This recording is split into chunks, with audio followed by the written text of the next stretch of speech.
Hey, sorry about that.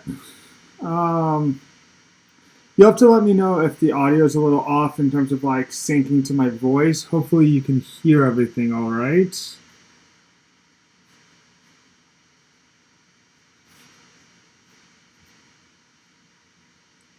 All right. Anyway, thanks so much for tuning in. Um, so in just a second, we're going to start making the roast pork chop with deconstructed street corn, and we're going to kind of do this just like I would in a restaurant. We're going to prep everything out exactly according to the we're going to prep everything out, set it aside, and then we're going to kind of fire it. And the idea behind that being is that if we approach it the exact same way as we would in a restaurant, is you can prep this stuff out way ahead of time. Like heck, you could even prep everything out today and then serve it tomorrow. It just is a way easier to have like better food than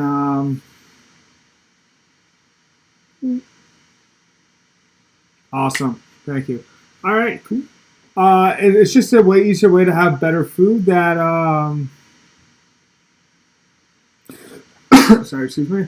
And not necessarily needs to do all the work. And this is kind of the exact same way for those of you who've been to my pop-up restaurants, where I would do it this way. So in that way, I can easily put out like 4 courses, 5 courses, however many I need for like a large amount of people and a small amount of work.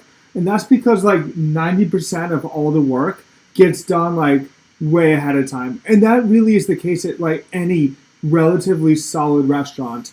It's actually ironically only kind of like fast food joints where more of the work gets done like very last minute. And that's just because the food there is just so very simplistic.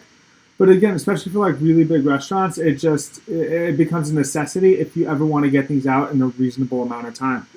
So anyway, first things we're going to do is we're going to make a corn stock. So the reason why I said you want corn on the cob is because everybody takes the husks and throws them away, but there's actually a lot of flavor in here. I mean, you wouldn't want to eat it, but we're going to boil the living daylights out of it.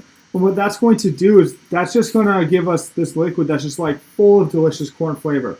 So first thing, corn cob, just cut off the 2 ends. When you're cutting through a cob, you might need to put in a little bit of force. And I'm going to grab a medium-sized pot or big pot. So any of the husk or like extra stuff is going to go into this giant pot. Everything else, like the actual corn itself, is going to go into this bowl. All right, I'm going to disappear that so I stop looking at myself. Actually, that's OBS. All right, cool.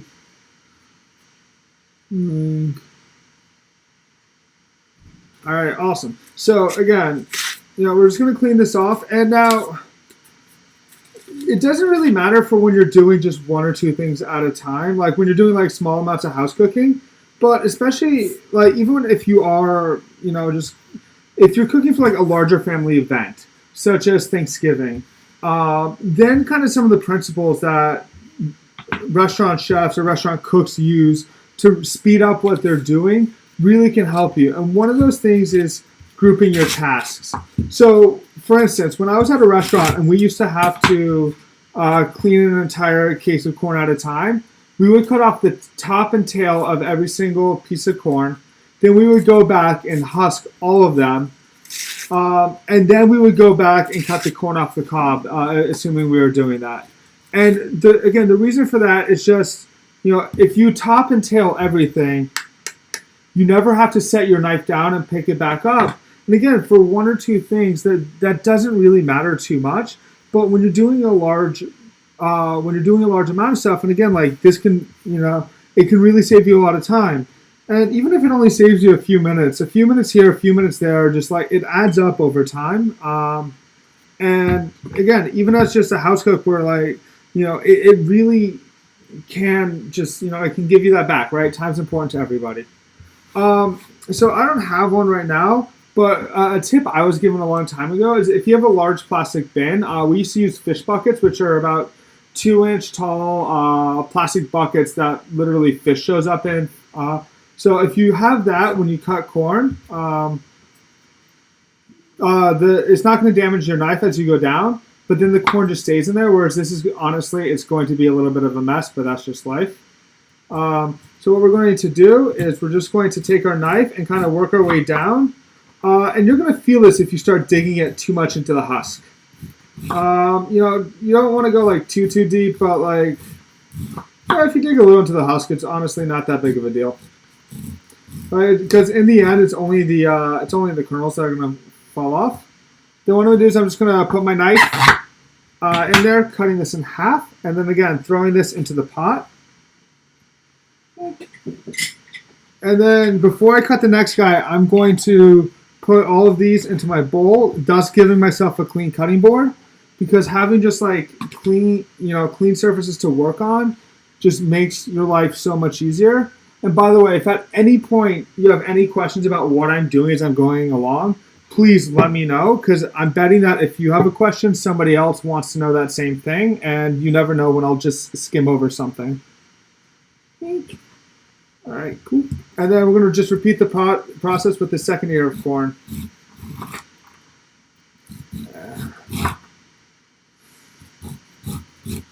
Yeek. All right.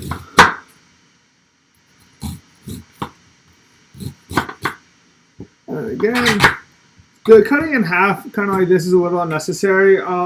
It's just, honestly, for me, that's kind of a bit of force of habit from when we would process just massive numbers of ears of corn, and we would make huge bunches of corn stalk, because then you can just physically fit more into a pot. Because, you know, if you have like giant things, it can take up more room and like settle awkwardly, whereas if you have like smaller things, if you have like smaller pieces in there, it'll be easier for it to like settle down.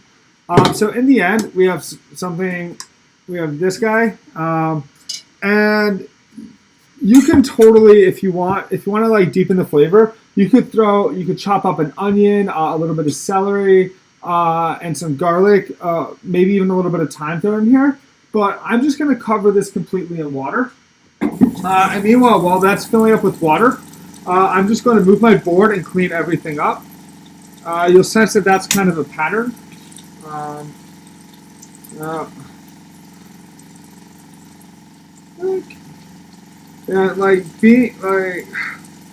Just cooking is it's almost more cleaning than it actually is cooking at times, and it kind of makes me think of actually coding in that respect, where it's like, so we all have this idea of what coding's like, but really it's probably more debugging than it is like actually sitting there just like pounding out massive amounts of code.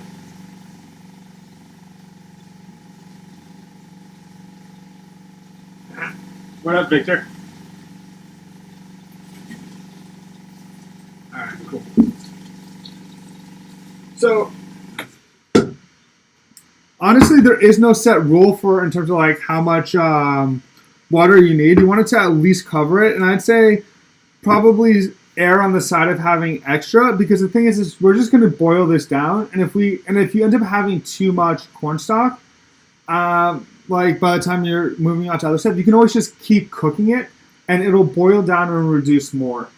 So I'm just going to throw it in the back here and turn the heat on high, and then we're just going to let that rip for a while. Yeah, man, it's good to see you. Well, it's good to hear from you, Victor. It's been far too long, man. It's a shame COVID hit, and you can't probably ever come to the United States again, because we will never get out of this. Anyway, so while that's cooking, the next thing we're going to do is we're going to pickle some red onions.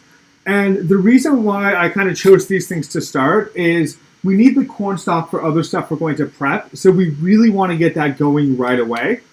And then the next thing is we really want to get going on pickles, because that will help, because we wanted to spend as much time in the pickle juice as possible. Now, if you're prepping this out for like way later on versus cooking it right now like I am, honestly, you could kind of do this stuff in mostly any order. I'd probably still start with the cornstalk, because if you don't have that done, it prevents you from doing other things.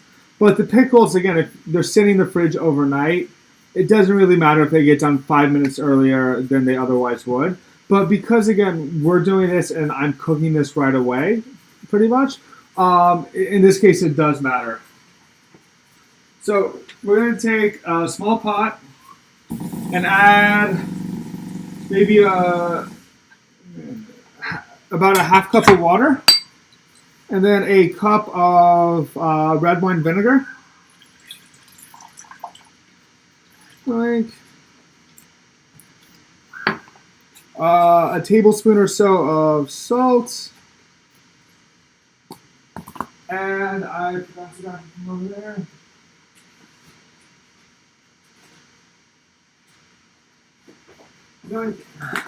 About a tablespoon of sugar, and as I'm sure you can see, like I'm not super exact in a lot of what I do. You can go find an exact recipe, but I think a lot of what's really important to become like a really good cook is to understand the principles behind stuff. If you're making a really large batch of pickles, like if you're making like 5 gallons of it, then yeah, you should weigh stuff out. You should measure more exactly. But with something like this, you can really eyeball it, taste it, and adjust it, right? Ask yourself, we're going to put this on the boil in a minute, but ask yourself, hey, is this too vinegary? Okay, do I need more water but the salt and sugar levels, those are good. Okay, so maybe I just need to add more water to dilute it.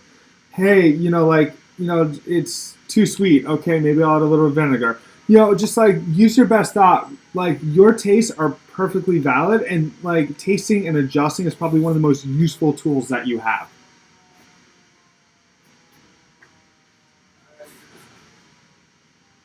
And then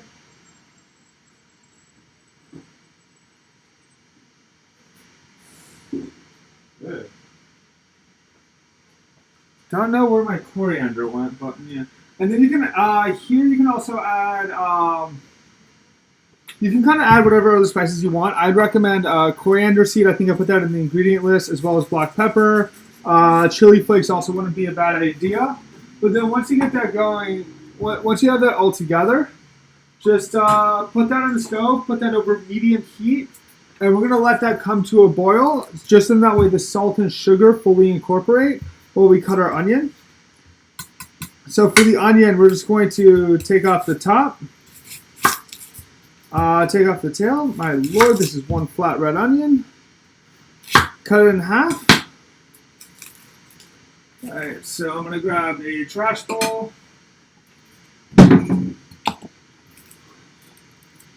So then just peel the onion back. Sorry, yeah, today we are making... Yeah, the corn hairs sorry about the delay. Yeah, the corn hairs in the pot as well. The corn stock, once it's fully cooked, we're going to strain everything out, just leaving the liquid behind. So like nothing within the corn is like inherently poisonous or anything. So, and again, like because we're straining it, you won't get any of that like stringiness that's weird from eating the corn hair. And Robert, to answer your question, onion. We are making a roast pork chop with deconstructed street corn, and the deconstructed street corn is we're going to have a corn puree, roasted corn, pickled red onions, sliced jalapenos, a little bit of cilantro, and then some cheese and an aioli. Kind of just taking all the stuff you would have in elote.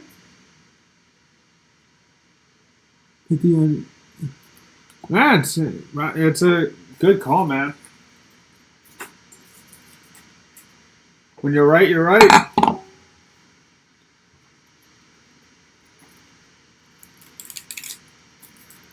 Anyway, so we're just kind of taking all this stuff from elote and just making it into like a nicely plated dish. It's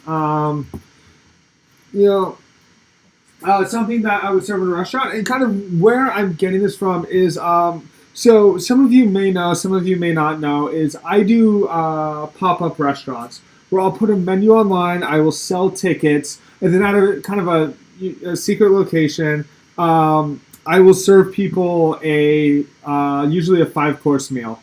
For obviously, Yeah, obviously for COVID reasons, I can't do that right now. Although I kind of started doing it a little bit again because I found an outdoor location where I'm serving like tables of 4 at a time, and I'm keeping a hard cap on that. So actually, the other week I did a 4-course meal, and one of the things I did was the deconstructed street corn, and yeah, it ended up just being really tasty. And so I kind of thought like, hey, how can I take that and turn it into an entree? So the next thing we're going to do is after we have the skin off, is we're going to cut just very thin slices of the red onion. And one red onion is going to make way more pickles than we possibly need. And if you have any like big off pieces, again, as Robert pointed out with the skins, we can throw those right in the cornstalk as well, and that'll help deepen the flavor. And again, so what you're looking for is like nice thin little pieces, especially that'll kind of like they'll break down once we have the liquid on there. And again, for anybody who's like sensitive to red onion, we're going to be pouring boiling pickle liquid over the top, so it's going to kill like all of the raw red onioniness. I mean, it's not going to be raw; it's going to cook it. But again, like this is something where like if you start making your own pickles and just have them in a jar at home, it's a really nice it's a really nice thing just to have around. And then once you start pickling one thing, oh man. You can start just pickling like everything, and there's so many things that you can do that with. One of my personal favorites is I love pickling fruit. I think like the sweetness, like the natural sweetness of fruit mixed with the acidity of a pickle liquid just makes a wonderful combination and can be just used as like a really great component on a dish. All right, so. We have a nice container, it's nicely packed. Use whatever you will. You can use a bowl for this. I still have the restaurant habits of keeping these like pint containers around at all times. It's they're really useful. I would kind of recommend any of them. I would recommend using these to anybody. And then the other thing is that. There's almost like a comfort thing, honestly, for me. Like, I stepped away from the restaurant industry. I have my reasons, but I still love it, and I have a lot of good memories. And this just kind of like brings those back. All right, cool. So again, once we're done with that, what we can do, woo! And I feel like an amateur with how much I'm tearing up with this. Anyway, what we can always do is, sorry, excuse me, just wash my hands. Is just clean up real quick. Even if things don't look messy, it's always just a good idea to like give things just a quick wipe.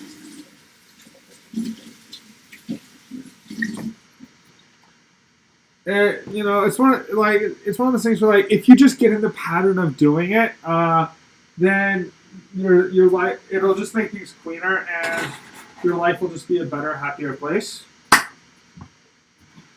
All right. So next up, while we're kind of going through this, let's make the aioli. So I'm using a food processor. You do not have to. You can absolutely use a bowl and a whisk. If you do that though, so I'm going to throw in just a little bit of onion and some garlic. What I would say is chop it really finely and just take your time to like really, really break it down. Because in my case, the food processor is going to kind of do that for me.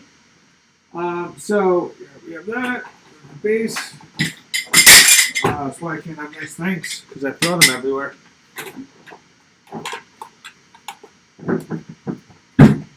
Nope. Alright, cool. Plug that guy in. Give this guy a quick wash.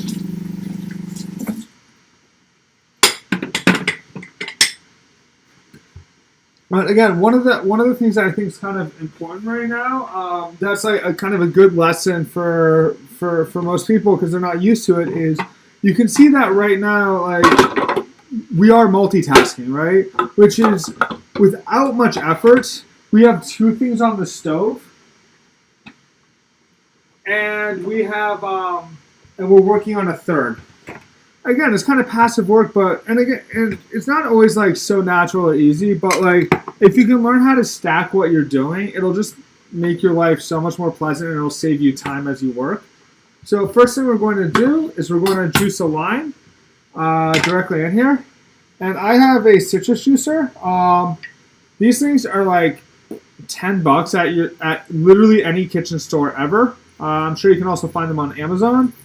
And just for dealing with citrus, it makes your life so much easier in a normal circumstance like this. Let alone, like, God forbid you have like a cut on your hand or something like that, and you have to like juice citrus, and you're getting the juice into your cut, and everything's just awful.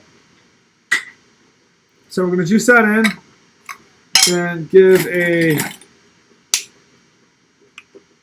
big old spoonful of mustard. Oops. And then we're going to crack in an egg yolk. So I'll use a mug. Some people do the shell-to-shell method. I'm lazy. I just use my hand. Let the egg whites sink in between my fingers. I'll wash my hands after. It's not a big deal. I don't know. I've just always kind of sucked at doing like the shell thing. Some people are good at it. I prefer that.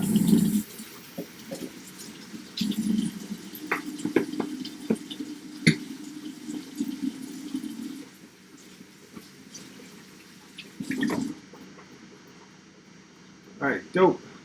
All right. I'm going to give that a quick wipe. All right, then we're going to throw just a little bit of red onion in there. Oh. That'll help. And then I already have garlic over here. Garlic, we're going to throw in a couple cloves. And then I'm just going to quickly smash them with my knife. It'll just make it easier for the food processor. Just take my knife, put the flat of the blade on it, put my hand down into it. I'll just kind of flatten it. So again, what we have in here is we have,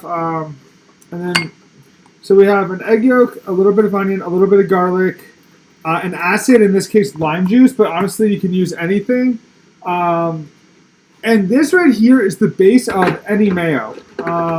You whisk this and then you stream oil into it. And then you can just flavor it with whatever you want. And like, for instance, the other day I made a pepperdew mayo, and it was great. Yeah. Hey, yo, Victor, I mean, at least you flavored stuff.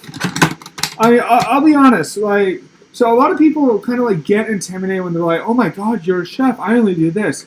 You should see how I eat, like, most of the time. 90% of the time, I'm incredibly lazy with my food. Like, my breakfast half the days is I take a bowl of oatmeal, throw it in the microwave, throw in a scoop of protein powder, and then that's it. Alright, we're going to let this rip. Or not.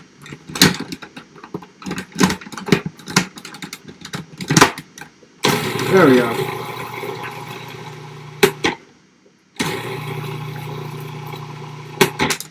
Alright. Cool. So then, I don't know if you can hear this through the mic. I don't know how much the shotgun mic picks up or not. But the stock is boiling back here. The pickle liquid's only coming up to temp because I'm a moron and turned on the wrong burner. Life happens. And apparently this doesn't want to go back on. There we go. Alright, cool. So then once it's going, just slowly stream in oil.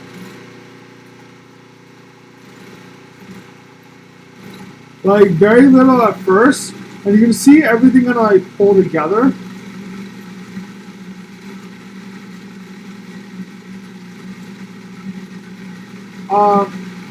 And the reason why you want to be slow is because you're combining oil and water, two things that don't inherently want to be together. And you're doing, and it's the reason why it's sticking it is because of the egg yolk and the mustard. Those are two So the reason why it's sticking is because of the egg yolk and the mustard. Those are two emulsification agents that'll help it stick. So, and then just like that, you have mayo. And so now, again, big thing, which is you always want to give it a taste.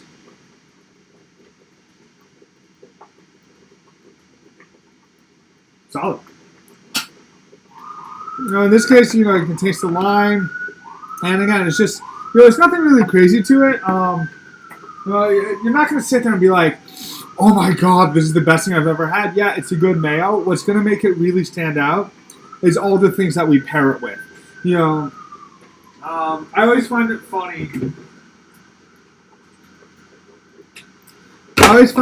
Whenever you have those cooking videos, you have somebody who takes a bunch of time and sniffs it and acts like it's an aphrodisiac or something.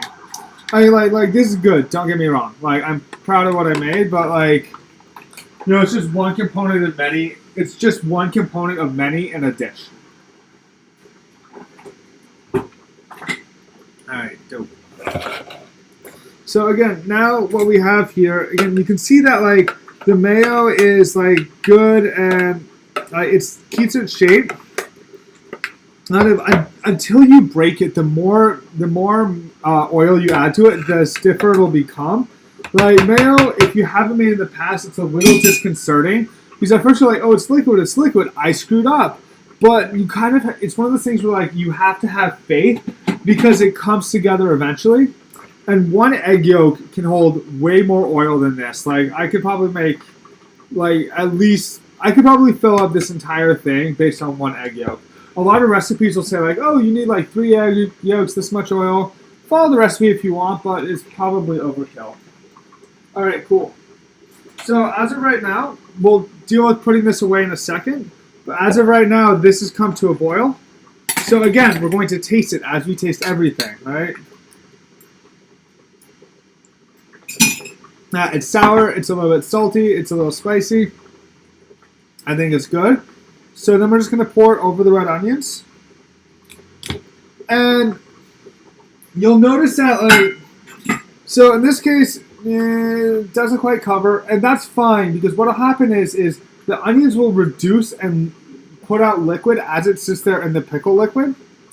So kind of my move, you can put something, my move is you can either put something to weigh it down, but another reason why I like these containers is you can slap a lid on it, flip it upside down, and then now most of the liquid will go to the ones at the top, which are the ones you're going to grab, and eventually the ones on the bottom, we can flip it back over and whatnot later on. So I'm just going to set this on the counter behind. Actually, I'm going to stick this in the fridge and just let it cool down. And then meanwhile, I'm going to kind of awkwardly walk around and grab a squeeze bottle because I forgot to bring one over here and put the mayo in that. I'm assuming that you probably don't have a squeeze bottle, and that is fine. What you can do instead is you can easily, you can just put it into whatever container you want, and you can just put a small spoonful onto your plate.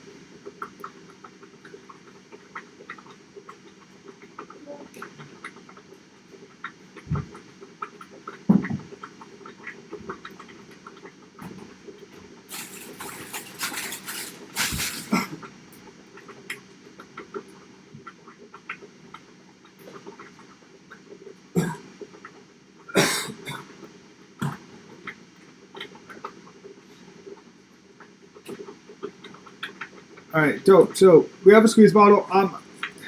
I would even for a home cook, I'd really suggest investing in them because you can store oil. You can have a squeeze bottle of water. You can put sauces in them like salad dressing. It's actually really great for salad dressing because it helps you with portion control. So that way you don't ever have too much in there.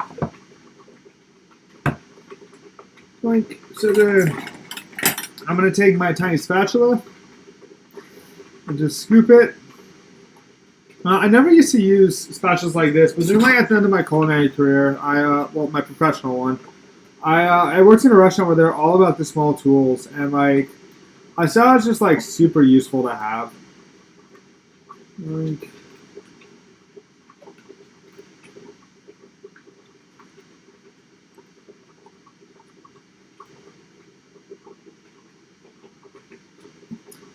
yeah, no, squeeze bottles are the bomb. Oh yeah. So what's in the aioli is you have Dijon mustard, lime juice, um, red onion, garlic, salt, and canola oil. You blend, you mix everything together except for the canola oil, and then you slowly stream that in. Uh, Basically just incorporating. Sorry, and you also have an egg yolk in there. Mayo 101. And kind of if you have an egg yolk, mustard, onion, garlic, all like food processed together with some kind of acid, and then you stream in oil. It really doesn't matter kind of what that acid is, and you can also start adding other flavors. Um, like for instance, you don't have to use regular garlic, right? You can use roasted garlic if you want kind of that flavor in there. And heck, instead of plain canola oil, you can use some of that roast garlic oil. Once you understand how to make like a good mayo, like it's the same base technique, and just like the flavors can be just whatever you want them to be to like match whatever else you're eating it with. So again, this fridge. And that's just done. Alright, cool. Sweet. So while we still have the cutting board, we're gonna cut some cilantro. We're gonna cut it nice and small. Again, herbs, now you may be sitting there being like, that's really small and petty. Why don't we do that later when we're ready to eat everything? And it's because the small things add up. Like it may not seem like it's a giant time suck, but like again, it's one of those things you'll want to be like getting things done and out.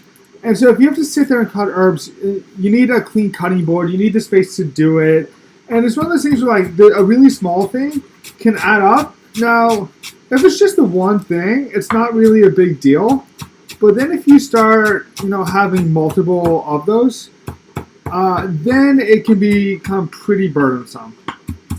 And again, just, run your knife through one way. Take your time with this. And also, if you're one of those people who has the gene where cilantro tastes like soap to you, obviously feel free to exclude this. This is just a garnish for later. But again, we're going to take it and we're going to throw it into an appropriate size container. Cup container. All of mine are hidden down below. Sweet.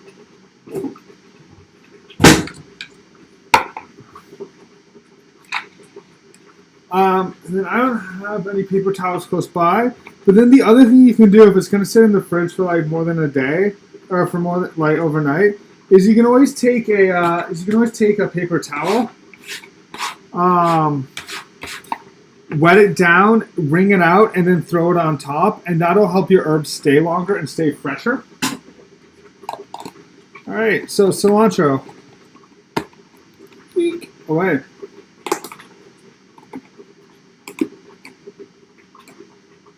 Yeah, absolutely.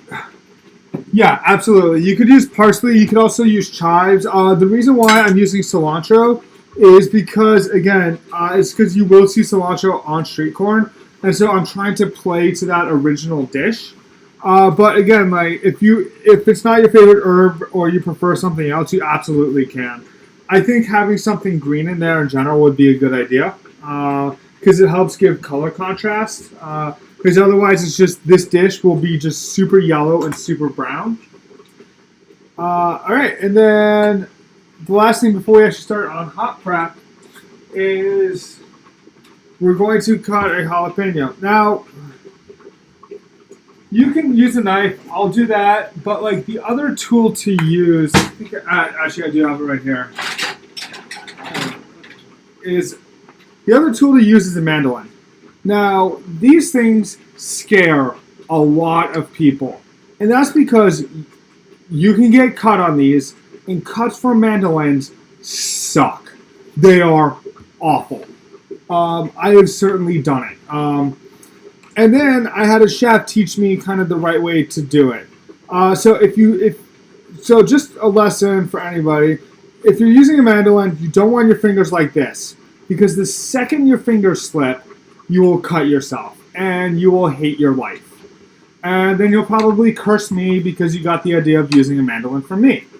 The trick is you want to get like a cut or 2 cuts, and then usually on something like radish is you want to find a way to basically push down with your palm. And the lesson I was taught is 5 fingers to the sky and you're fine. So if you push down with your palm, like, I don't know how well you can see this, but I'm literally running my hand over the blade and I am not cutting myself. You will not cut yourself if you do that, and that's the big trick to using these safely. Again, I'm going to cut these with a knife because I figure that that's what most of y'all will be doing. Just with these, take your time and cut them nice and thin. And this is like a good chance to like practice running the knife against your knuckle and like slowly moving it back. There is no reason at all why you should have to rush with this. Now I'll go a bit, probably a little quicker, but that's because chef. But it really is one of the things where it's better to take your time and slice it thinner because jalapenos are spicy, and you don't necessarily want somebody to take a bite of a really big, thick piece of jalapeno, unless you have built a dish that fully incorporates that. So, for instance, at one point I had a deviled egg at a restaurant where they mixed the egg yolk actually with whipped cream that they hadn't added any sugar to. But because you had that dairy there, because you had the dairy within that dish, the cream to help kind of like counterbalance the spice, then having a really thick piece of spicy pepper actually worked really, really well. And it was super yummy. In this case, we have the corn puree, but we don't really have anything and we have a bit of cheese, but it's just a small amount. But we don't really have anything that necessarily would fully counterbalance this. All right, so we're going to put that away in the fridge. And now we're going to saute some corn. And we're going to make the corn puree in just a little bit. So we're going to pre-char some of the corn. And again, the reason for this is you could absolutely cook corn from raw when you're firing the pork chop. But this is, again, something where you're not going to lose quality. But if you pre-char the corn right now, you can make it so that way finishing the corn takes like 2 minutes later on. All right, so we're going to go ditch the cutting board for now. Maybe for the rest of this, give this a good wipe.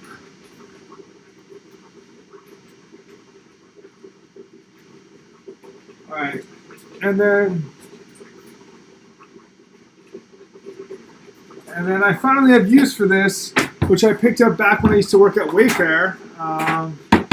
It's an induction burner. Unfortunately, almost none of my pans actually work with this, but that's neither here nor there. And so then meanwhile, if you're cooking along with this, I'd say right now, turn on your oven to 450. Now, if you were prepping this and then firing it later, because let's just say hey, you're prepping along and you want to fire, but you want to plate everything later and you're planning on watching that part later on.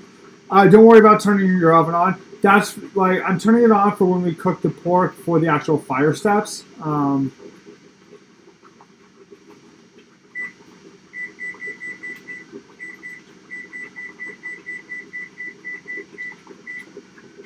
Then, in case you're wondering why 450 degrees, it's just because I tend to I'm very used to just cranking the oven for everything. Unless the pastry chef might bake stuff at 350 or whatever, or you might have to toast nuts at 350, but that was in an oven for prep. But when you're on a line firing in a kitchen, everything needs to be done super fast. So we just always have the ovens as high as they would go. One second. I am thirsty, so I'm going to grab a drink of water.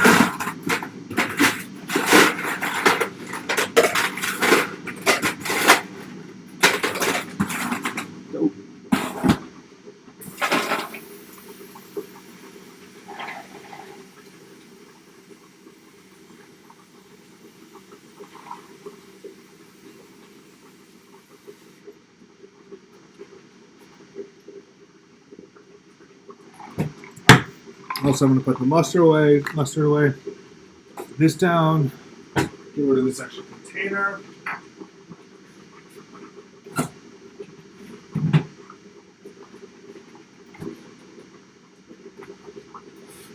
All right, nope. That's not. All right. So then we're going to do two things right now. So we're going to saute two different pans of corn. I'll do one after the other. But one of them is going to be for the corn puree, and the other one is just going to be for charred corn that we have later on. Okay, dope. Alright, cool. So in the small pot here, we are going to cook our corn puree. And this cast iron, well, actually, and this red cast iron, we are going to char our corn. So to char our corn, we are just going to get this ripping hot.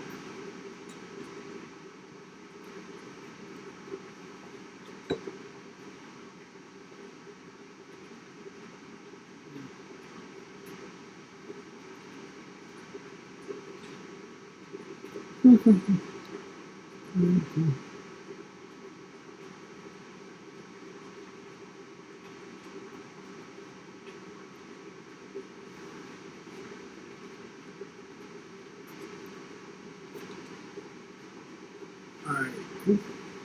So I'm just going to throw in a little bit of oil once this pan is hot. Probably should have waited another minute. I hate that about induction.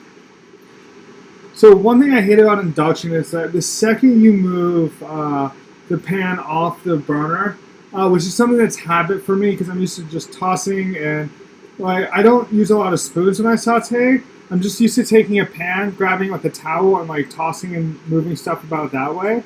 But the second it loses contact with the magnet, it starts beeping at you and gets kind of annoyed. Anyway, so now that this is nice and hot, we're gonna drop a few handfuls of corn into here, and you want it to be nice and evenly spread out, right? You don't want to have like a buildup of corn. You want every kernel to be able to have good solid contact with the bottom of the pan, because otherwise what will happen is it's not going to char and get the kind of color we want. And what was the other point I was going to make? And also like, so then the question becomes, what if you're making a bigger batch than this? The answer is work in batches. Yep. Hey man, thanks for stopping by. I appreciate it. So you will want to work in batches, right? So you can saute a small amount of corn where it's nicely spread out. Set that aside. Wipe out your pan.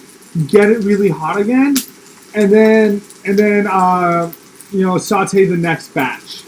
And that's just kind of like a good way to get things going.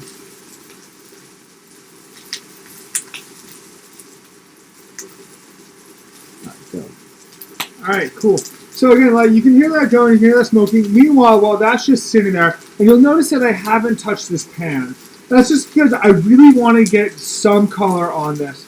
But meanwhile, what we're going to do is we're going to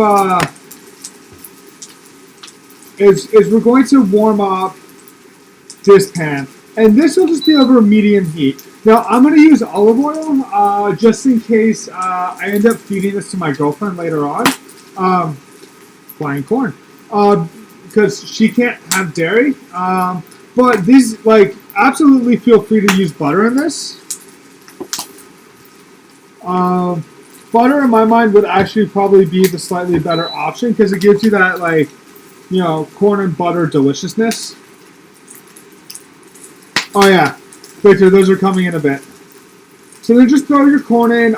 If you want, you can also throw in just a single head of chopped garlic. All right, cool. Now that this is getting all in. So I'm going to toss this real quick. And as you can see here, you can see that it's getting that nice bit of color, right? That delicious brown pop. Meanwhile, so then in the small pot, we're just going to cook this nice and slow and allow it to allow those flavors to develop. So this one I have cranked full on 8 out of 8 as high as heat goes. This one is 5 out of 8, so it's just, you know, a nice medium heat.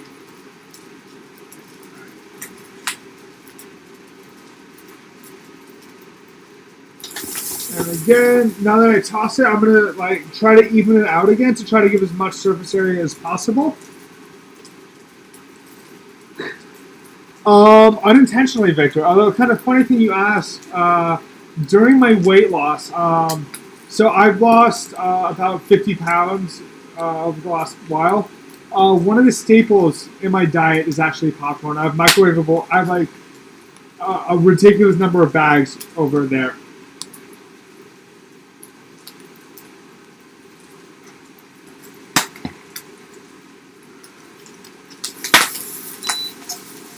All right. So once this has good color, and you can see how that's just beautiful and roasted, and we're just going to toss that onto a plate. It doesn't really matter what you throw this onto. Kind of the big point, what you're aiming for right now, is you just want this evenly spread out.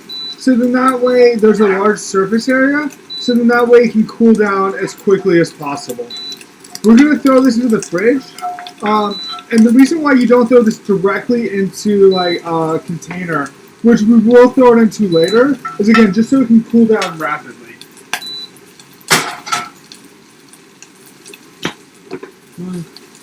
Alright. Take this, pull it down.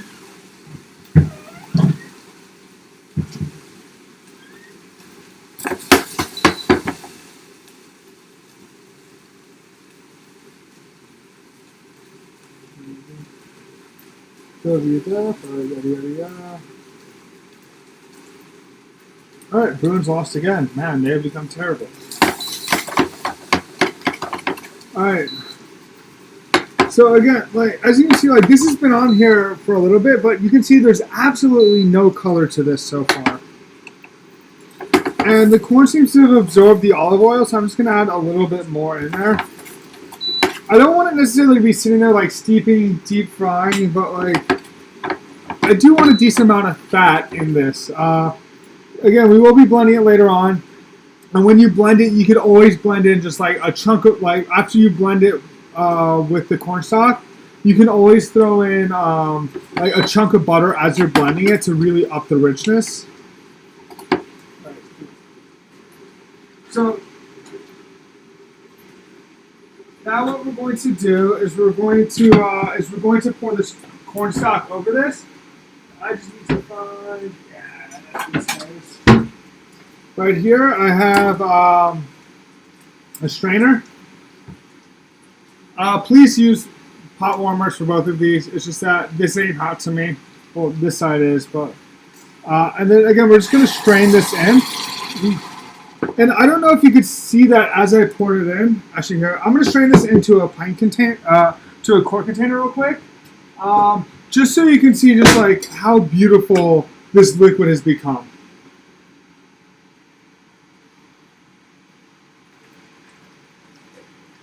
Eek.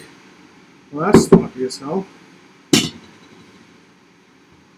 So again, it took on color from the red onion. Normally, it's just yellow, but you can see that this is no longer the plain water, and we truly do have a delicious liquid. And if you give this a taste right now, you'll be able. It'll taste like straight corn. It'll be fantastic. And then after you strain out all your liquid, just after you strain out all the liquid, you can throw out the cobs and the husks and all that jazz. At this point, they are now tapped. Their usefulness has been spent. But again, I think it's really cool whenever you can find use for a product that's normally like we view it as trash or useless. Because in this case, again, like, yeah, at least in my mind, making a cornstalk like this is really it's kind of making a cornstalk like this is truly the secret behind making an absolutely incredible corn soup. So here we're making a corn puree. However, if you include, I threw out some of the cornstalk again. I could have cooked that down, but for sake of time, I just poured it in. But if you use more cornstalk to less actual corn, if you throw in and also throw in just a little bit of milk, you can make an absolutely ridiculously good corn soup. And then if you want to take it even to the next level, one thing you can do is before you boil the corn cobs, is roast them in the oven. And then that'll just really develop that roast corn flavor. So I'm going to add just a heavy pinch of salt right now. And just let that cook. I remember watching a Chef's Table where they had David Kinch, who's the chef owner of Manresa, which is a 3 Michelin star restaurant in California. He was telling one of his cooks to season as you go, because as salt cooks, the flavor changes. I don't know if it's true or not, but the dude's a way better chef than I am, so I'll take his word. Anyway. So after this boils for a bit, it might be a little heavy. All right, cool. So after this boils, we're going to take this off the heat, and now it's time to blend it.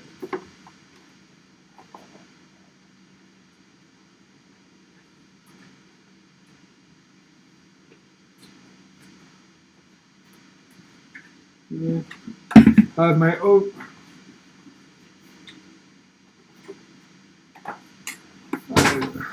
So I have my fancy blender. I have a Vitamix, and no, I did not pay $600 for it, but they are fantastic. I got it for $200 like 5 years ago, used on eBay. So one of the things I'm going to do right now, because just my chef senses are telling me that this is going to be too thin, is I'm just pouring off a little bit of the excess liquid, because I can always add that back in. So then I'm going to put a lid on it. And sorry, real quick, back to the blender. The reason why Vitamixes are so good, and it's two reasons. One, they have ridiculous horsepower. Like when you get it all the way up to the top speed, like most blenders just don't have that kind of power, and it really allows you to have like a much smoother puree. And then the other reason why it's really so good is because right here, as you can see this knob, and this gives you control over the speed. All right, so I'm going to make sure that the power is kicked down. So when I turn it on, it's initially running a bit slow, but then I can gradually turn it off. And what that'll allow you to do is it'll really allow you to keep like a good vortex going, because not everything needs to blend at the same speed. And having that control really just, it makes your life a lot easier. So I don't know of other blender brands that have the speed control. I'm sure there are, but like I would really suggest using one that has that. Again, can you get away with one that doesn't have it? Yeah, absolutely. A lot of people, for instance, love Ninja blenders, and they love them for a reason. And I would even say that like for certain things like protein ice cream, they might even be better. But for like making purees and soups, a Vitamix with the speed control and the horsepower is it's just fantastic. They are a staple in professional restaurants for a reason. So we're just gonna let this rip.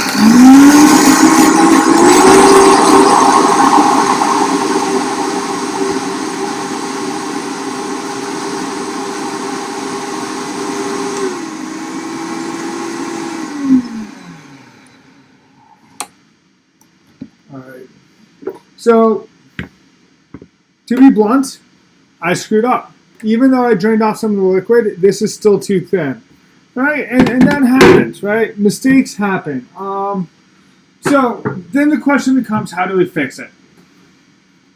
And the answer is, luckily, I somewhere have an extra ear of corn.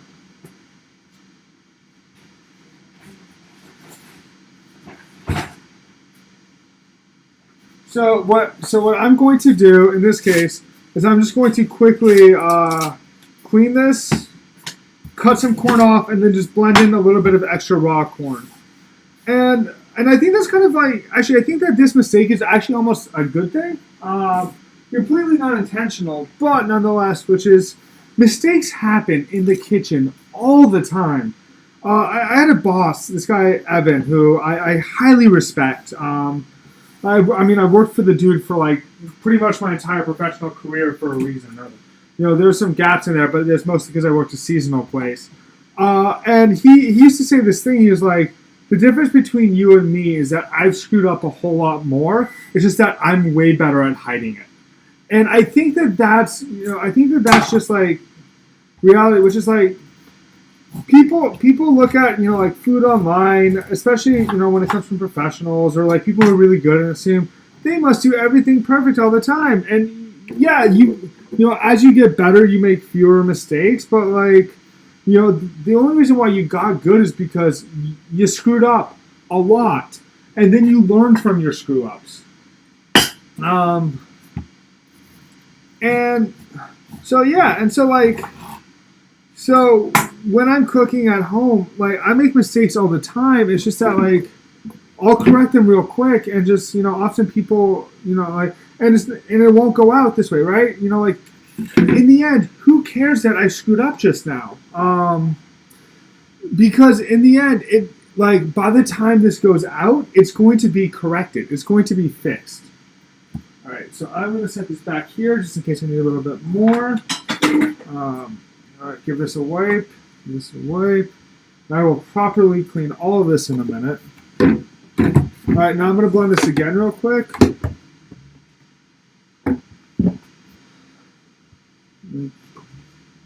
All right.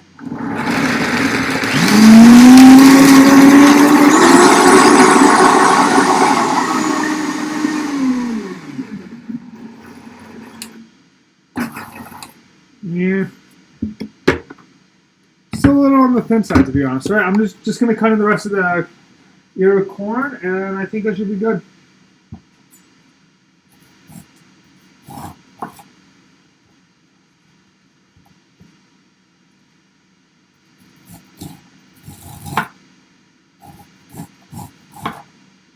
And then this cob I'm just going to toss. All right, dope. In here.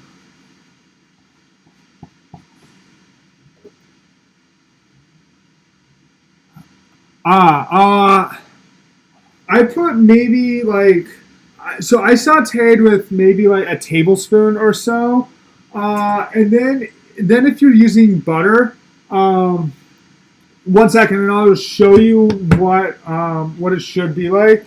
So when you're doing it with butter, you like to add just like another level of richness. What I would say is after you have the puree tasting good and at the right thickness, is I would add in like another like tablespoon as it blends. Just like melt that in and let the residual heat from the puree really dive in. And to give like a good ratio, I'd say you probably want like, if you have like a full blender full of puree, you probably want like 2 or 3 tablespoons of butter in the to float in at the end.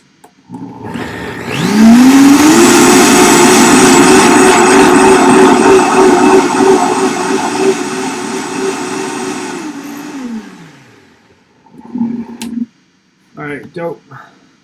So then, that's still a little thin, but life happens. All right, cool. All right, cool. So now that this is done, we're just going to give this a taste. Yeah, I mean, it tastes good. It tastes like fresh corn. Mine needs a little bit more salt. So I'm going to add that in. And then, and mine was also just a touch grainy. So I'm just going to let that rip on the blender.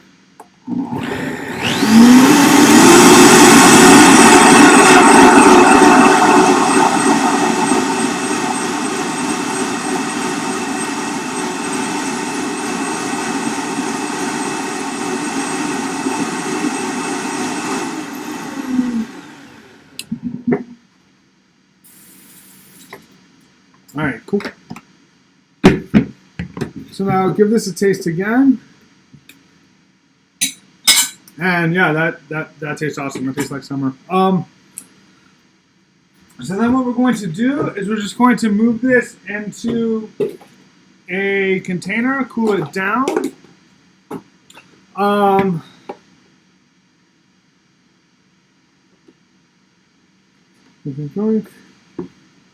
Nope. So I'm gonna take a spoon, get out all the extra. All right, dope. All right. So then what I'm going to do is I'm going to take a lid and put it on the bottom.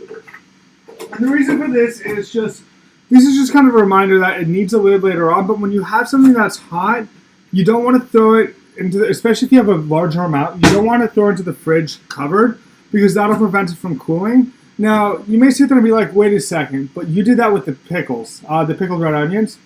And yes, and that's because I wanted them to take a little bit longer. It's still a smaller container, and I really wanted them to get covered in that pickle juice.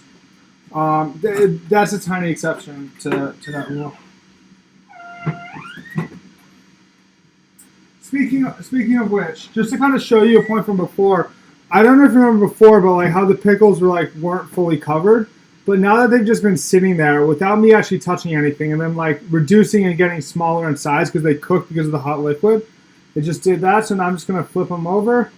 And again, you know, in a very short amount of time, I guarantee you that these already taste awesome. And so in a very small amount of time, we're able to get, you know, like a very delicious condiment. I don't know if condiment's the right word, but like you can add this to a lot of different things and they're just super yummy. So right now I'm going to take like just a few minutes to clean everything up because I've been just kind of chucking everything into my sink. But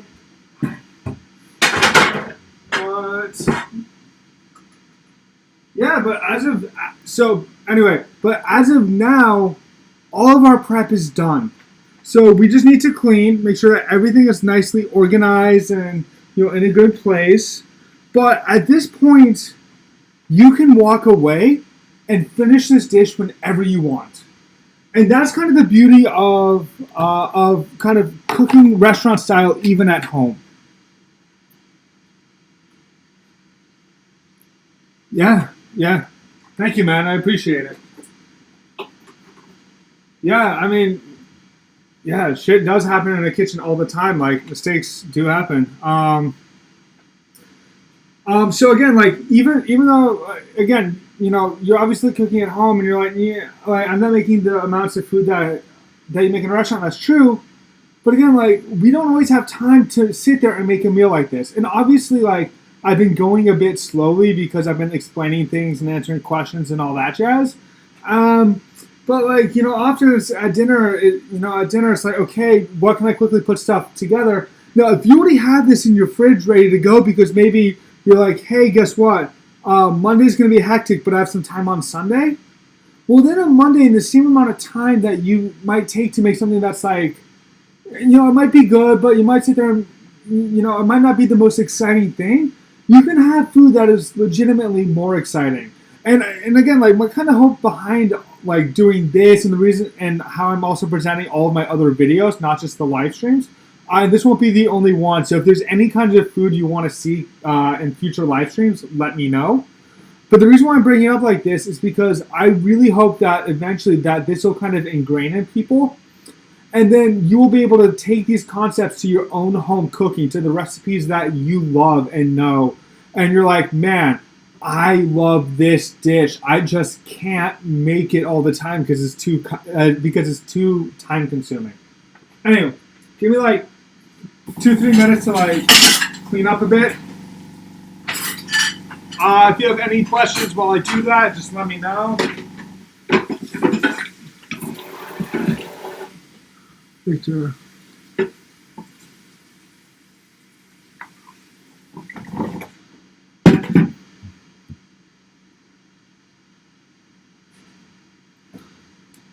Oh, well, Victor, thank you for tuning in. And yeah, Vitamixes are $600 brand new. They are very, very expensive. Again, I've had this one for 4 years, and I bought it used off eBay. I'm just, in general in life, I'm a giant proponent of secondhand stuff. The camera you're watching this on, I bought secondhand from somebody because the guy got into photography. He then got into professional photography, and so he sold it. So I got it for $150 less than the going eBay price. The microphone that you're hearing me through was given to some random guy as a gift, and I got secondhand.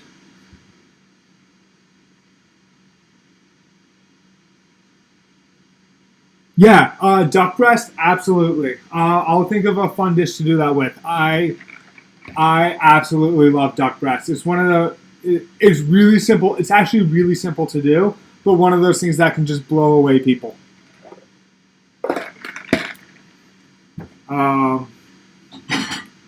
Yeah, I'll try to think of something fun. I'll have to look up like Swedish flavors, so that way, like people for you at home can be like, "Damn, that was so good," and you'd be like, "Yeah, an American taught me this."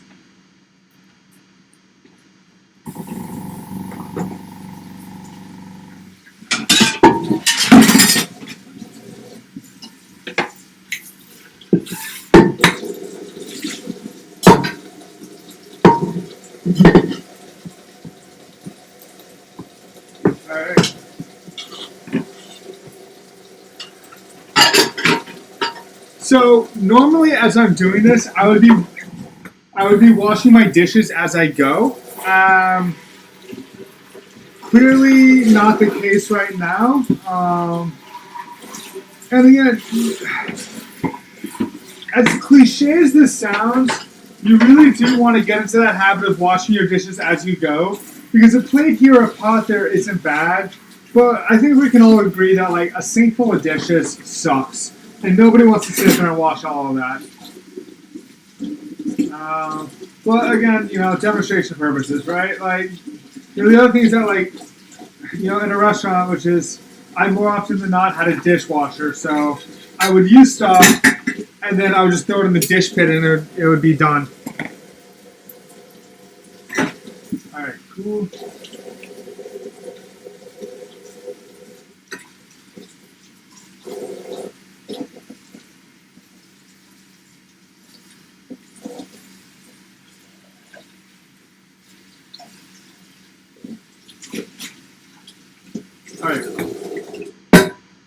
Alright, that is good enough for meow.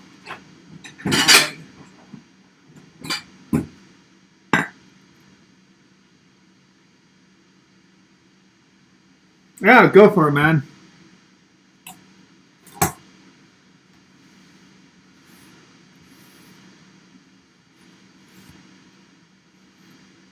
Yeah, Victor, yeah, like there are so many good people with so many good recipes out on YouTube. Again, and there's so many different tasks. Kind of, the way I'm trying to stand out is that my go-to is I make creative food in general. So I'm trying to teach people to make creative restaurant quality food because I didn't see a lot of that. I saw a lot of like home cooking. I saw a lot of traditional dishes being done. I didn't see a lot of stuff where you're like, hey, I went to this badass restaurant, but like, I don't know how they do their kind of food. So that's kind of what I'm aiming for. But there's so many kinds of people. Whenever I don't know how to do something, or I'm like, hey, I need a cool idea, I usually go on YouTube and I like look up random stuff, and I'm like, what can I steal from this? Because there's no such thing as an original idea. Everything's stolen. If you think you have an original idea, you just don't remember where you stole each individual part from. Alright, cool. So now that prep's done, things are cleaned up, let's get this dish fired. So again, like these next steps are what you can do when you're ready to eat the dish. And you're going to see just how simple and straightforward and how relatively little work we have to do. How little work we have to do now that all this is done. So, dude, it is such a shame you have to go because now is when we play with the pork chop. All right, so down here, I got 3 of them. I'm just going to cook 1 of them.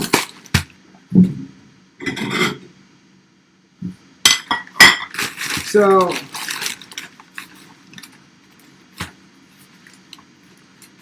big, beautiful pork chop. Now, one thing you could do, I'm not going to because I don't have any twine, but with something like this, is you could tie the pork chop. So if you tie the pork chop, what that does is you can kind of see how like there's this loose little end right here. It makes everything, like, just think about pressure on the outside, it makes it all more square and even. So it'll help with the even cooking. So instead of tying it up, I'm just going to like push it together a little bit. Absolutely not something you have to do. And then I'm going to season both sides. You love dragon? Who the hell loves dragon fruit, dude? That's got to be some weird Swedish thing. Like, to me, it's just like bland kiwi. I mean, it looks cool, don't get me wrong, but like, I don't know. I'm just gonna season both sides with a little bit of salt, and also throw in some pepper. I actually, right before I went online, I realized I was out. I'd meant to buy more, but I completely forgot. So now we have our seasoned pork chop, and so now we're going to grab the burner again and get that going.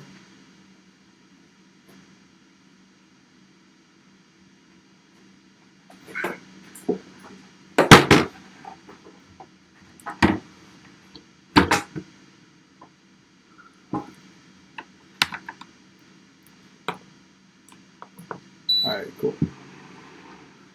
So, cast iron. And I'm going to turn this all the way up.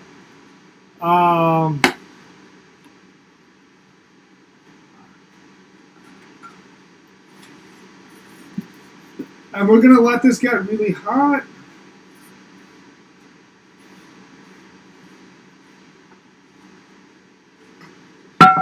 And so, kind of the beauty of this is, what we're going to do in the next few steps is we're going to get the pork chop seared, then we're going to get in the oven so it can roast. Then meanwhile, we're going to warm up our puree, saute our corn, and then basically we're going to plate it all in one shot.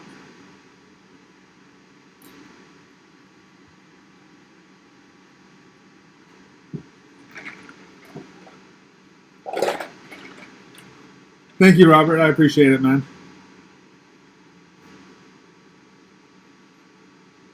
Dragon fruit, dude. That's no. Dragon fruit ketchup. That shenanigans. I'm officially calling it shenanigans. Like fruit and ketchup. I could see that. I could see you making that work. I could see somebody making that work. So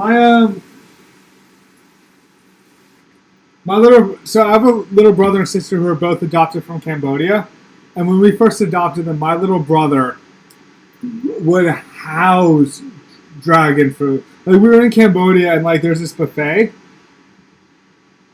and like he would just like he wanted to eat that and rice, and that was it. All right, so once your cast iron is like hot, you can see that like. I don't know if you can see this in the video, but it's starting to smoke just a tiny bit, kind of the residual oil. So when that happens, is we're just going to throw a little bit of oil, give it a swirl. And again, so the amount of oil is you just want enough to barely coat the bottom. And what you should see is that when you kind of shake it back and forth, you should see like these little bit of lines that stay behind. And then we're going to put the pork chop down. Whenever you put anything in hot oil, place it down and then away from you. The reason why you want to do this is because if there's excess oil, is you want it to spit away from you and not towards you. as to avoid burning yourself. And also, hopefully you can hear that the second I put this down, you start to hear a beautiful sizzle. And I can already smell that pork, the meaty goodness. Yeah, you see, Victor, you said you're going to go, but then like I busted out the pork and now you can't.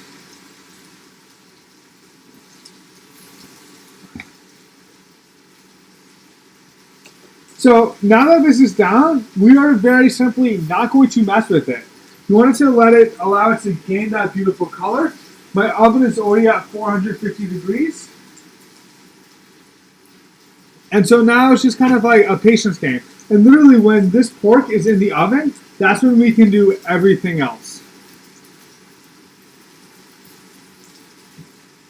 Robert, out of curiosity, how do you do your duck? Like, is it breast? Is it leg? Are you, like, if it's breast, I'm assuming you're slowly rendering out the fat.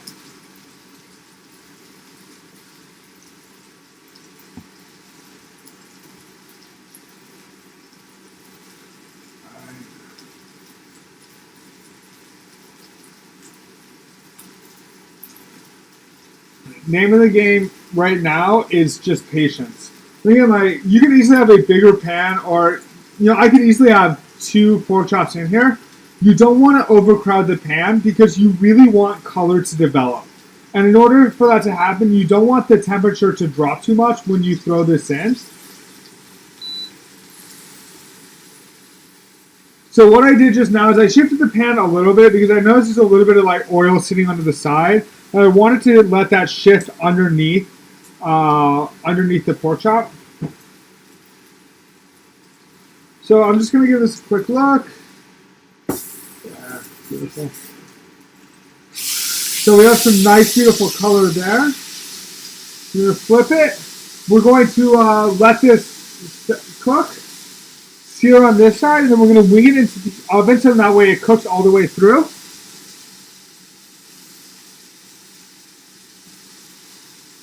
Dude, you're going to school? Or are you teaching? Either way. Yeah, I mean, again, like being 6 hours or 7 hours ahead of, yeah, I'm sure it's pretty late for you. Anyway, so we're just going to let this go. Honestly, wish this burner got a little bit hotter, but that's just life. And then the other thing, so I have my oven at 450. The other thing you could potentially do is throw the broiler on.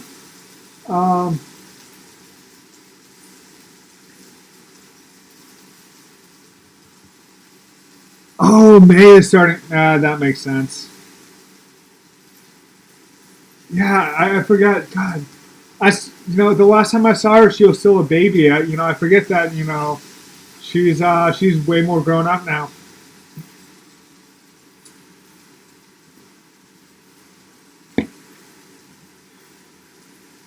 All right, cool. So now,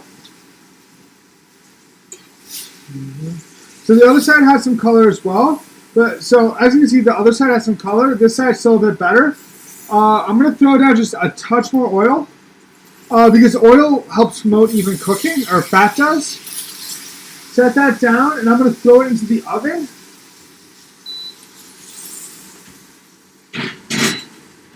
Now, the reason why I did that is so then that way it could really work on the presentation side, because the side that's down in the pan is going to get more color, and I want crust on both sides. This is very much a personal thing, but I want there to be a bit more color on the presentation side, on the side that everybody's going to see. Again, you want it mostly even, but just a little bit more on the one side. A place where that's definitely different though is with scallops. Scallops, I fire only on the one side, and I only develop the crust on the one side because there's such a small margin for not overcooking them like all the way through in the middle. All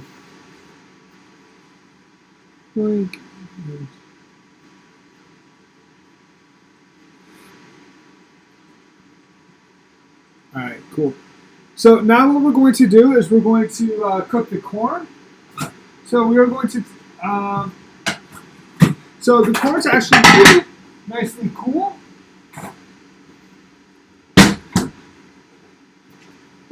So I'm going to actually move the corn into a container because normally if I was prepping everything out, I would have already had it in a quarter pint container once it cooled.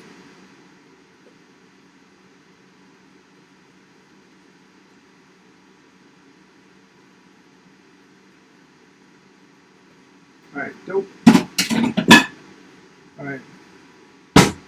So we're going to let this pan get warm, and then meanwhile, we're going to take our puree, and we're going to throw it into this pot, and we're just going to gently warm this up. You're not trying to cook it. You're not trying to get it, like, ripping hot. The other thing you can do, or not, the other thing you can potentially do that I often do is when I have a puree like this, is if you have an immersion circulator, what people often refer to as sous vide, which is slightly incorrect, but like if you have the thing that holds a water bath to within a certain degree temperature, is you can just have a warm water bath and then take your container of puree and float that in that water bath, and then just have it there, and then just spoon it out directly from that container. And when I do pop-ups, that's what I always do. I will have like a quart of mashed potatoes or a puree just floating in a water bath, just so then that way it's really easy for me to be able to grab it, spoon it, and move on with my life. So I don't have to like have another pan on the burner. So I have one less thing to think about.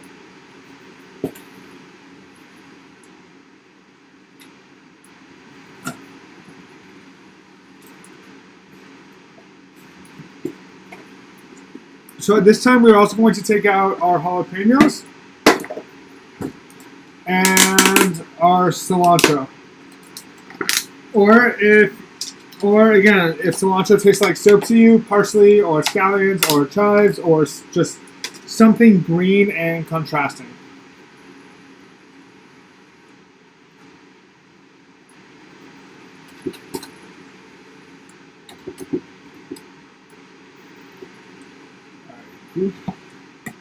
So we're just going to give this a mix.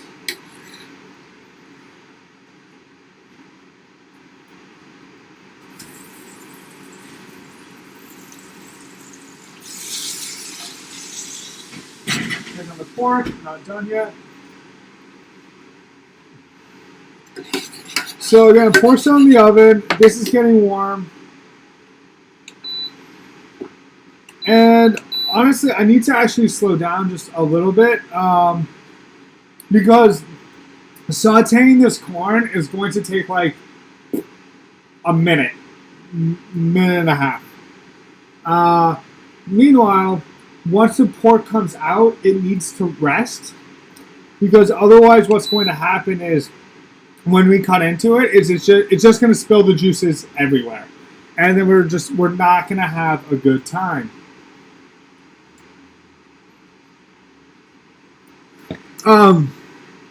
And then just while I'm killing time and thinking of food for thought, another thing, so I'm cooking this pork chop from raw in a pan. Another thing you can do is if, like, let's just say you're making this as a part of a bigger meal, because one of the ideas with my cooking videos is I want all of them to be very modular in that you can go through the prep steps of any video, of multiple videos, and then go through the fire steps real easily and build yourself a multi-course meal without much of a headache. Because again, as you can see, like so far, I've seared the pork chop and then stood around in the fire steps. So sorry, excuse me. So one of the things you can potentially do to make your life even easier is you can potentially sous vide your pork chops, and you can throw them in with some herbs or something like that, like in a bag, and then all you have to do is sear them and then serve them, and then like that's it.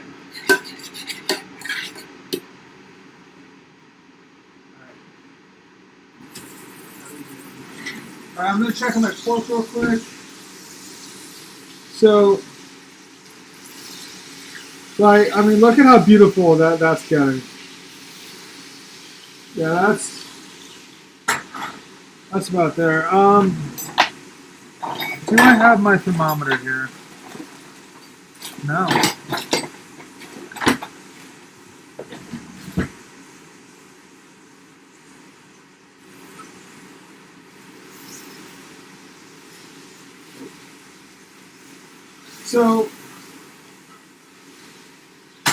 So my pork chop's out of the oven. I'm just gonna let it rest now. Feels about done. There's this misnomer.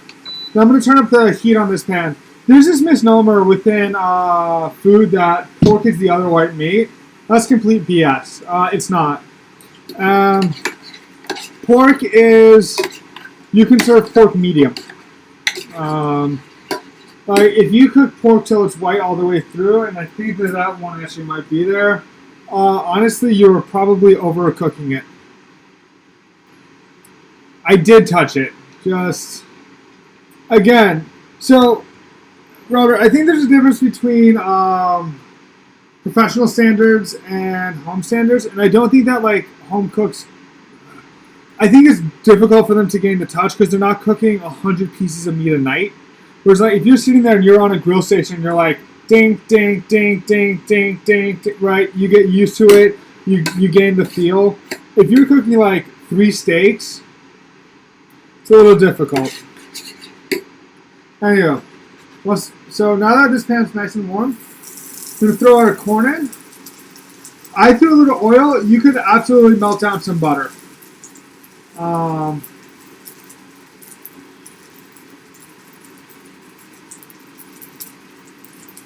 So again, this puree is nice and hot. I have this burner down on 1.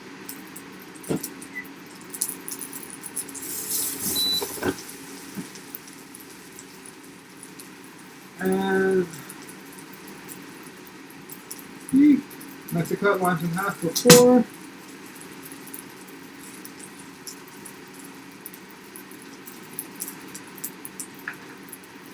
So then I have a half lime here, cilantro and jalapenos.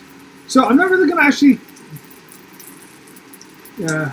Again, so I think that for most people, a thermometer is just a really good idea. And again, like, it's one of the things where, like for instance, I cooked a rack of lamb the other day. You can see a picture of the end result on my Instagram. And I touched that thing and it came out nicely. But again, like, I think that, like, we're trying to teach and show people. I don't necessarily know if that's the best habit.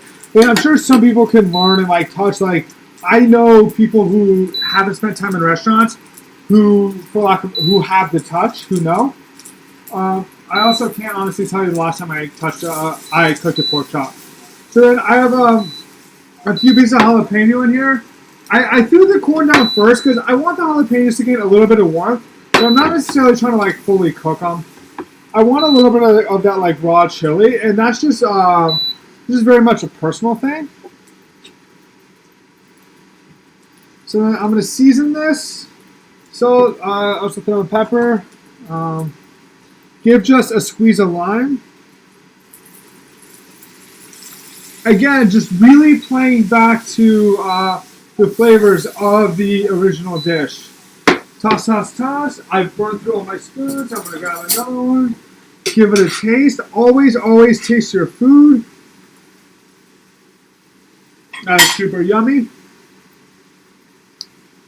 God damn, that's good. Heavy pinch of cilantro. And you want to do the cilantro right at the end. Because you don't want it to wilt and get gross, right? And look at how beautiful those colors. I mean, it's just green and yellow. But look at how absolutely gorgeous that is. Like, it's simple, it's delicious. It's between the lime, the herbs, the chili, the the fat and the corn. It's layered, it's nuanced.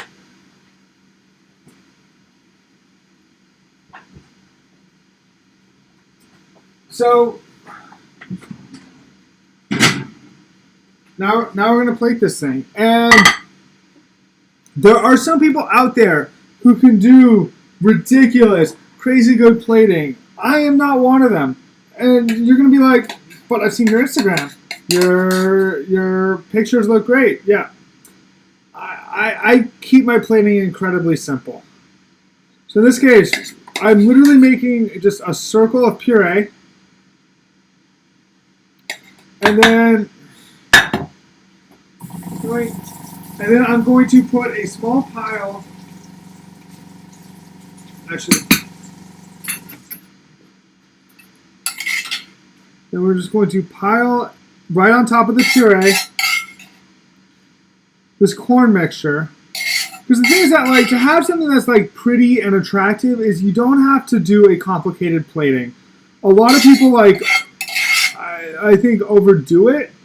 And I think also Instagram is a really cool tool, but I also think it can be horribly misleading at times. Things like, you see like the art of plating, and some of what they do is they like show off some really cool chefs in terms of what they can do. But then the other problem is at times they just show some stuff that's just not realistic. That, like, if you ask a professional, you look at the plate and you're like, okay, now in your mind, try to do 5 of these at the same time, and like it'd be impossible. And so, like, I think it gives some people some like really wrong ideas about what pretty food is, about what realistic. So now we're just gonna add like a little bit of the cheese. I have pecorino Romano because I couldn't find the actual right cheese in the store, and Google told me that this was the best substitution for it. So now again, like, I'm just kind of wiping the edges. I can do this once I have the pork on there. But again, like, you can look and you can see that this itself is very nice looking. Like this, I still need the mayo on there, which I'll put on at the very end. But then if we put this on there, right, we can allow the jalapeno and the corn to like peek out from the sides just a little bit, but really showing off that beautiful sear. And I tend to go with a very simple saying, which is show the jewel. If you have something that's incredible and amazing, show that off. Don't hide it. And then the last thing, the last component, and then we're done, is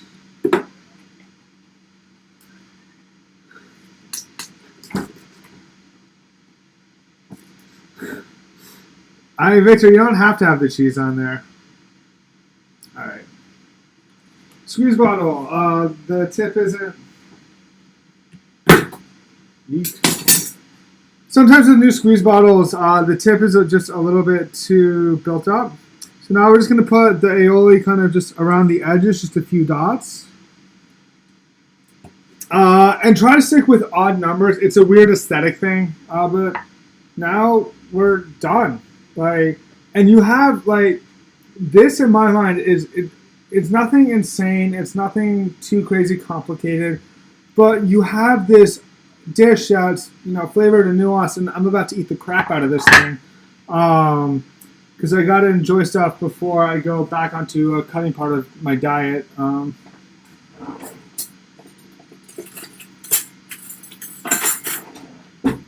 But yeah, so you have the pork.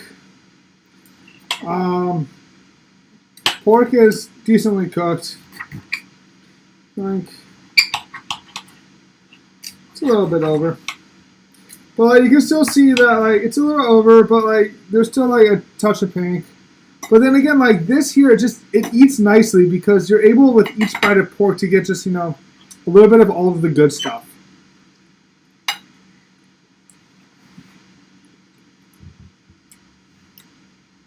Thank you, man.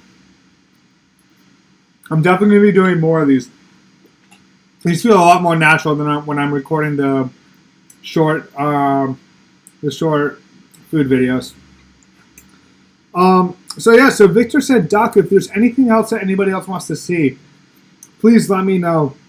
Whether it be something for a stream or if you want to see it like in one of the shorter, quicker videos.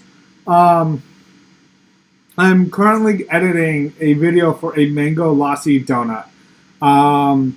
It's really cool how it turned out because I legit have control issues around mango lassis. I love them so much.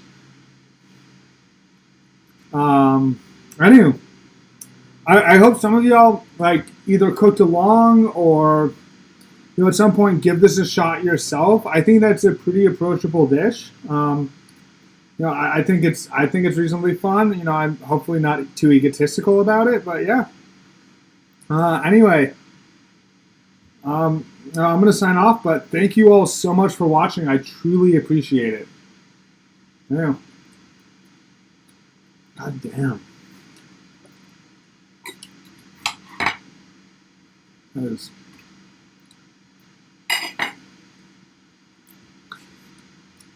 I don't know.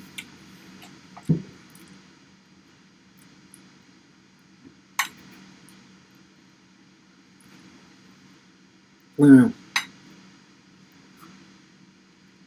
Solution's not. Yeah, I don't care. Anyway, sorry I said that once, but again, thank you so much, and I'll see y'all next time. I'm going to put out whenever I do one of these live streams. I will put it out at least a few days in advance with a list of ingredients, so that way, if you want, you can cook along. And please tell your friends. Again, the more people I can get to watch this, the better. I mean, yes, for me, more eyes, great. But I think that, if the more people who can learn how to cook and make tasty food, the better the world will be. My whole goal with this is to make the world a bit of a tastier place. Anyway, see you.